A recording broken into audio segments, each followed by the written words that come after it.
Hello students, how are you all. I hope कि आप सभी बहुत अच्छे होंगे और आप सभी ने जो पिछला चैप्टर है वो अच्छे से कंप्लीट कर लिया होगा। So now let's move into the chapter number 16 and the chapter name is proverbs. So इस चैप्टर में हम जानने वाले हैं about the proverb. Okay, so let's start the chapter. So the first question rises is what is a proverb. Proverb क्या है? A proverb is a short and wise saying with a deep meaning. Proverb एक छोटी सी बोली गई चीज है जिसका बहुत ही ज्यादा गहरा मीनिंग होता है। ठीक है, इट एक्सप्रेसेस ट्रुथ और small bits of useful wisdom. ये सच्चाई को एक्सप्रेस करता है या जो छोटे छोटे जो बिट्स होते हैं यूजफुल विजडम के उसको एक्सप्रेस करता है। Proverb surround us every day. हर दिन हम प्रोवर्ब से ही सराउंड होते हैं। Whether at work, school, church और during a conversation with a friend, the likelihood of hearing a proverb is high.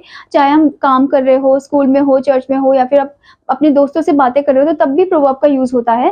ठीक है, it is a short and powerful saying that expresses some traditionally held truth. ये बहुत ही ज्यादा छोटी सी चीज होती है और जो कि बहुत ही हाई जो सच्चाई है, ट्रूथ है, उसको बताती है। ठीक है, यानी कि ट्रेडिशनली एक ये सच्चाई को होल्ड करती है। Next thing is proverbs are like backbone of lot of societies as they help in identifying dignifying a culture। Proverb जो है वो एक बैकबोन है सोसाइटी का जो आइडेंटिफाई करता है और डिग्निफाई करता है कल्चर को। ठीक है, the next thing over here is proverbs through out the world. So first one is African proverb. So across the vast continent of Africa, many African nations disseminated proverbs that were meant to educate and inspire those who use them। अब यहाँ पर बताया गया है कि Africa में, across the vast continent of Africa में बहुत सारे जो अफ्रीकन नेशंस है, जो अफ्रीकन पीपल हैं, उन्होंने प्रोवर्ब का यूज किया है। ठीक है, जिससे क्या होता है कि एडुकेशन मिलती है और इंस्पायर भी होते हैं लोग जब उसे यूज करते हैं। Okay, some examples of African proverbs are, कुछ एग्जाम्पल्स आपको दिए गए अफ्रीकन प्रोवर्ब के, तो चलिए उनको पढ़ते हैं। The word of friend makes you cry, the word of an enemy makes you laugh. अब यहाँ पर बोला है, देखो छोटा सा प्रोवर्ब है पर इसमें बहुत डीप मीनिंग छुपी हुई है कि जो वर्ड है, जो शब्द है फ्रेंड का, वो आपको रुलाता है और जो शब्द है एनिमी का वो आपको हंसाता है। ओके, तो इसका मतलब क्या है? This means that a friend will tell you the truth and sometimes the truth hurt, whereas an enemy will only lead you down the wrong path by giving you advice that seems good but it is not. Okay, तो इसका मतलब ये है कि जो friend है वो आपको सच्चाई बताएगा और कभी कभी वो सच्चाई जो है वो हर्ट भी करती है, चुभती भी है। ठीक है, और इसी वजह से वो रुलाती भी है। ओके, जबकि जो एनिमी जो है वो आपको हमेशा नीचे की तरफ ही घसीटेगा। ठीक है, एंड मतलब गलत जो रास्ता है उसकी तरफ ले जाएगा बाय गिविंग यू एडवाइस, कुछ ऐसी एडवाइस देकर। ठीक है, which seem good but it is not, मतलब जो सच तो लग रहा, मतलब अच्छा तो लग रहा होगा, ठीक है, बट वो होगा नहीं अच्छा। ठीक है, तो इस तरीके से एनिमी जो है वो हंसाता है और जो फ्रेंड है वो रुलाता है। Okay, now next proverb of African one is a tree is known by it's fruit. मतलब जो पेड़ है वो अपने फ्रूट की वजह से जाना जाता है। ओके, तो इसका मतलब क्या है? This means that the success, so इसका मीनिंग क्या है student? This means that the success is shown by the deeds. इसका मतलब ये है कि जो सक्सेस है वो करने से ही होगा। जो करते हैं हम काम, जो भी करते हैं, डीड्स जो भी हम करते हैं, उसको करने से ही सक्सेस होगा। ठीक है, now the next thing is knowledge without wisdom is like water in the sand. मतलब कि जो नॉलेज है बिना विजडम के वो ऐसे है जैसे कि पानी इन द सैंड। ओके, इसका मतलब क्या है? This means that a person who possesses knowledge but not wisdom is not able to retain his knowledge. मतलब कि वो पर्सन जिसपे नॉलेज तो है पर विजडम नहीं है, ठीक है, तो वो कभी भी अपने नॉलेज को रिटेन नहीं कर पाएगा, एक साथ इकट्ठा करके नहीं रख पाएगा। ठीक है, now next thing is by crawling a child learns to stand. So what does this mean? This means that a person can learn great things in life only by making efforts. By crowding, a child learns to stand. इसका मतलब ये है कि जो person है वो बहुत सारी जो अच्छी, मतलब ग्रेट जो थिंग्स है लाइफ की, वो सीख सकता है। वो तभी सीख सकता है जब वो एफर्ट करेगा, अगर वो एफर्ट नहीं करेगा तो नहीं सीख पाएगा। ठीक है, now next one is a fight between grasshopper is a joy to the crow. This means that we should try to maintain peace because if we fight there is always a third person ready to take advantage of the feud. Okay, अब यहाँ पर बोला है a fight between grass hopper, मतलब दो grass hopper के बीच में fight हो रही है और उसको एंजॉय कौन कर रहा है? कौवा कर रहा है, क्रो कर रहा है। तो इसका मतलब ये है कि दो पर्सन के बीच में लड़ाई हो रही है और जो तीसरा पर्सन है उस फाइट को एंजॉय कर रहा है और उसके एडवांटेज ले रहा है। ठीक है, जैसे आपने बिल्ली और बंदर की कहानी सुनी होगी। दो बिल्लियां जब लड़ाई करती है तो उसका फायदा कौन उठा लेता है? तीसरा पर्सन, यानी कि बंदर उठा लेता है। ठीक है। Now the next is Asian proverbs. अब कुछ एशियन प्रोवर्ब आपको दिए हैं। Some examples of Asian proverbs to include the following. जैसे कि फर्स्ट वन आपको दिया है, the old horse in the stable still yearns to earn, the old horse in the stable still yearns to run. Okay, इसका मतलब क्या है? This means that those who are older still have things they would like to accomplish. तो यहाँ पर बोला है कि वो लोग जो कि अभी ओल्डर है वो तब भी चाहते हैं कि अपनी लाइफ में कुछ ना कुछ वो अकम्प्लिश करें। अब इसका मतलब ये नहीं कि वो बूढ़े हो गए या उनकी एज हो गई तो वो कुछ काम नहीं कर सकते, वो स्टडी नहीं कर सकते, ऐसी बात नहीं है, क्योंकि एज की कोई लिमिट नहीं होती और एज बस एक नंबर होता है। तो वो पर्सन जो करना चाहता है वो कर सकता है, ठीक है। अगर उसकी हैप्पीनेस उसी में है तो उसको वो करना चाहिए। ऐसे नहीं कि ये सोचे कि अरे अब मैं बूढ़ा हो गया और सब मेरा मजाक उड़ाएंगे, तो ऐसे नहीं सोचना चाहिए। आपको भी स्टूडेंट ऐसे कभी नहीं सोचना चाहिए कि बहुत लेट हो चुका है, अब हमारी एज हो चुकी है, ऐसे आपको कभी नहीं सोचना चाहिए, ठीक है। वो चीज आपको करनी चाहिए जो आपको हैप्पीनेस दे रही है। Okay, now next thing over here is a spark can start a fire that burns the entire prairie. This means that a small problem can snowball into a huge problem that can cause major damage. अब यहाँ पर आपको proverb दिया है to a spark can start a fire that burns the entire prairie. इसका मतलब ये है कि छोटी सी जो प्रॉब्लम है वो बहुत बड़ी प्रॉब्लम बन सकती है, that can cause, जो कि बहुत ज्यादा डैमेज क्रिएट कर सकता है, ठीक है। Now next is give a man fish and feed him for a day. Teach a man to fish and feed him for a lifetime. This means that teaching people is better in the long run because it gives them the skills to provide for themselves as opposed to you doing things for them. Okay, तो यहाँ पर आपको proverb दिया है give a man a fish and feed him for a day. Teach a man to fish and feed him for a lifetime. इसका मतलब ये है कि लोगों को टीच करना, पढ़ाना, ये बहुत ही अच्छा होता है क्योंकि लॉन्ग रन में काम आता है और एक स्किल्स उनकी डेवलप हो जाती है as compare to like doing things for them, as compare to उनके लिए कोई चीज़ करना, ठीक है। अगर उनको आप पढ़ाओगे समझाओगे तभी वो अच्छे से कर पाएंगे और स्किलफुल बन पाएंगे। अगर आप ही उनका वो काम कर दोगे तो वो स्किलफुल ही नहीं बन पाएंगे, ठीक है। Now next thing over here is if you do not enter a tiger's cave you will not catch its cub. You can't achieve anything without risking something. यहाँ पर आपको प्रोवर्ब दिया है if you do not enter a tiger's cave you will not catch its cub. यानी कि आप achieve नहीं कर सकते हो कोई भी चीज अगर आप रिस्क नहीं लोगे तो, ठीक है। Now next thing is wake from death and return to life to come out of a desperate situation and make a complete return in one sudden burst. यानी कि wake from death and return to life का मतलब ये है कि एक desperate situation से बाहर आना, ठीक है, एक कंप्लीट रिटर्न करना, ठीक है। Now let's move into the American proverbs. So some examples of American proverbs include, पहला आपको दिया है all that glitter is not gold. This means that just because something looks good does not necessarily mean that it is good. Okay, तो all that glitters is not gold का मतलब ये है कि इसका मतलब ये नहीं कि कोई चीज़ आपको बहुत अच्छी लग रही है, बहुत मतलब एकदम चमकीली टाइप की है, तो इसका मतलब ये नहीं कि वो गोल्ड हो, ठीक है, या फिर कोई मतलब उसमें कुछ अच्छाई हो, ठीक है। तो यानी कि उसमें कुछ ना कुछ छुपा हुआ है, उसमें कुछ ना कुछ बैड थिंग छुपी हुई है, ठीक है। Now next is absence makes the heart grow fonder.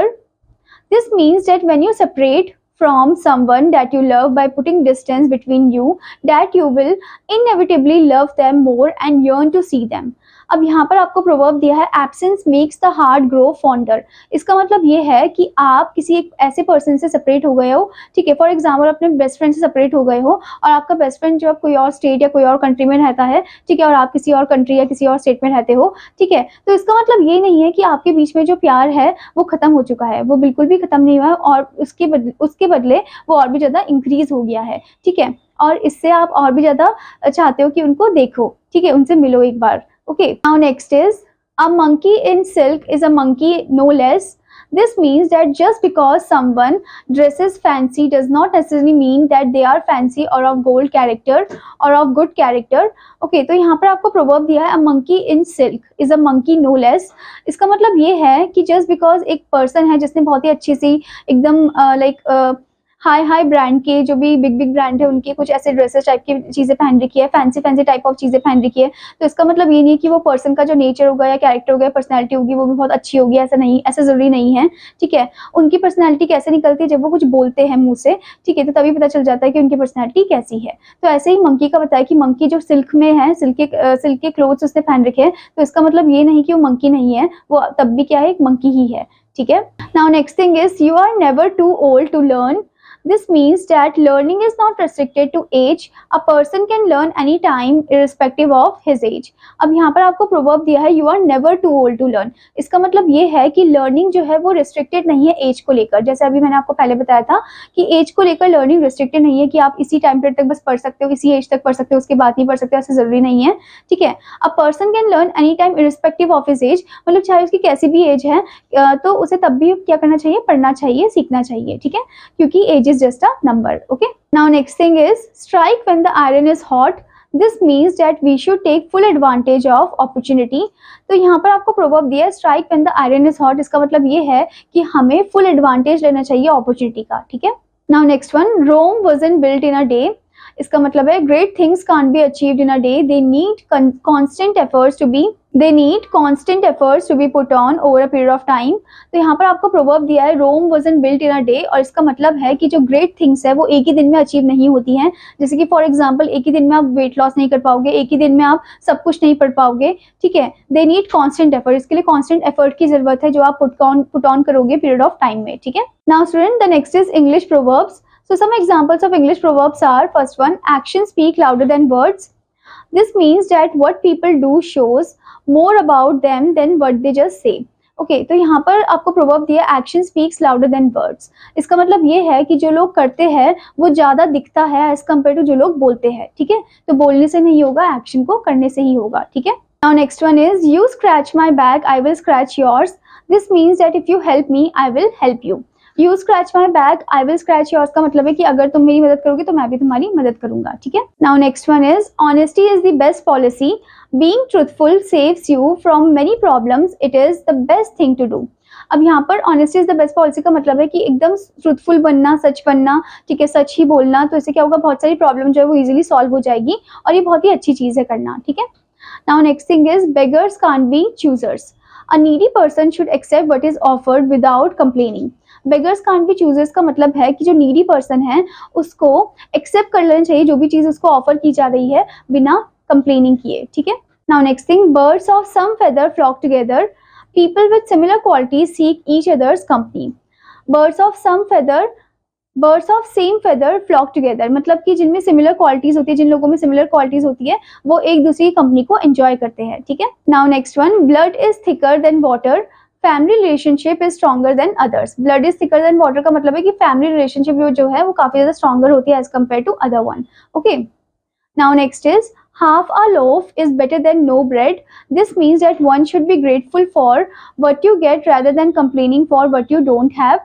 half a loaf better than no bread का मतलब है कि आपको grateful होना चाहिए जो आपको मिला है और आपको ऐसे नहीं होना चाहिए कि कंप्लेन नहीं करना चाहिए कि मुझे ये तो नहीं मिला. ठीक है. तो इसीलिए आपको हमेशा ग्रेटफुल होना चाहिए जो भी आपको मिला है. ठीक है. Now the next is proverbs from other countries. अब कुछ दूसरी कंट्रीज से भी प्रोवर्ब आपको दिए हैं, जैसे कि an army of sheep led by a lion would defeat an army of lions led by a sheep. So this means that no matter how strong a team is, it can never win if its leader is weak. On the other hand, even if a team is weak, it can win if its leader is strong. Okay, तो यहाँ पर आपको proverb दिया है an army of sheep led by a lion would defeat an army of lions led by a sheep. इसका मतलब ये है कि नो मैटर मतलब कितनी भी स्ट्रांग हो टीम, पर अगर उनका जो लीडर है वो बहुत ज़्यादा कमज़ोर है तो पक्का वो टीम हारेगी. और उसके कंपैरिजन में अगर जो टीम है वो बहुत ज़्यादा वीक है पर उसका लीडर काफ़ी ज़्यादा स्ट्रांग है तो पक्का वो टीम जीतेगी. ठीक है. Now next thing is even a small star shines in the darkness. This means that even the smallest of hope is appreciated in the scarcity. Even a small star shines in the darkness का मतलब ये है कि even the smallest of hope यानी कि जो आशा है, छोटी सी आशा भी क्या है, एक like appreciate करती है in the scarcity one. Okay. Now next thing is since we cannot get what we like, let us like what we get. This means that if we don't have the potential to get what we aspire for, then we should learn to love what we already have. तो यहाँ पर आपको proverb दिया है since we cannot get what we like, let us like what we get.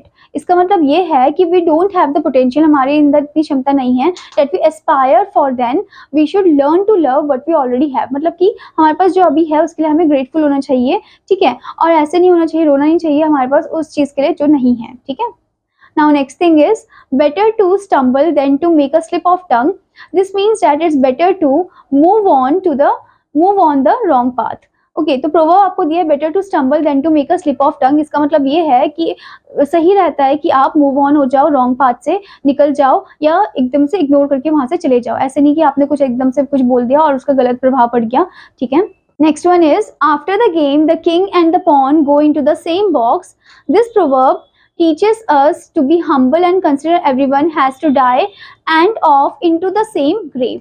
तो आपको student यहाँ पर प्रोवर्ब दिया है after the game the king and the pawn go into the same box. इसका मतलब ये है कि हमें हमेशा हर पर्सन के साथ हम्बल होना चाहिए, काइंड होना चाहिए और सबको एक ही कंसिडर करना चाहिए, क्योंकि मरने के बाद सबको एक ही जगह ही जाना है। ऐसा तो नहीं है कि आप जो राजा है वो बहुत ही स्पेशल जगह में जा रहे हैं मरने के बाद और जो उनके नौकर है वो कोई और जगह में जा रहे हैं। ऐसा तो नहीं है, सबको एक ही जगह में जाना है, इसलिए हमें सबके साथ हम्बल होना चाहिए, ठीक है। सो आई होप स्टूडेंट कि आपको प्रोवर्ब जो है बहुत अच्छे से समझ में आ गए होंगे। तो आपका होमवर्क है कि आपको एक बार इसको अच्छे से रीड करना है और इसकी एक्सरसाइजेस भी अच्छे से कंप्लीट करनी है। Now I will meet you in another class. Till then student take care, bye bye.